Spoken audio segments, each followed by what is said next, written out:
ঘুমন্ত ড্রাগনের স্বপ্ন। এক দেশে ছিল এক বিশাল সবুজ পাহাড়। সেই পাহাড়ে গুহায় থাকতো এক দয়ালু ড্রাগন। নাম তার ডোরো। কিন্তু ডোরো অন্য ড্রাগনের মতো ভয়ানক ছিল না। সে আগুন নয় বরং রঙিন ধোঁয়া বের করত, যেগুলো দিয়ে সে আকাশে ফুল আঁকত।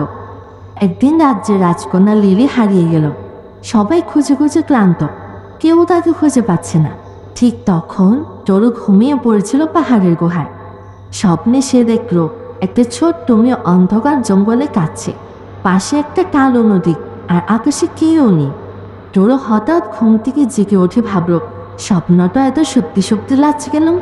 সে উড়ে গেল ঠিক সেই দিকে, পাহাড় পেরিয়ে নদী পেরিয়ে এক অন্ধকার বনের পাশে। সত্যি সেখানে রাজকন্যা লিলি কাঁদছে। ডোরো আস্তে করে নেমে বলল, ভয় পেও না ছোট্ট মেয়ে, আমি স্বপ্নে তোমাকে দেখেছিলাম। লিলি হাসল, তুমি তাহলে আমার স্বপ্নের ড্রাগন?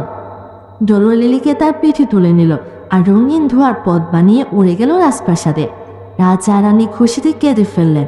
সেদিন থেকে রাজ্যে নিয়ম হলো, ডোরো যখনই ঘুমাবে রাজকন্যা তার পাশে বসে গল্প বলবে, কারণ হয়তো কোনো এক নতুন স্বপ্নের ড্রাগন আবার কাউকে রক্ষা করতে যায়।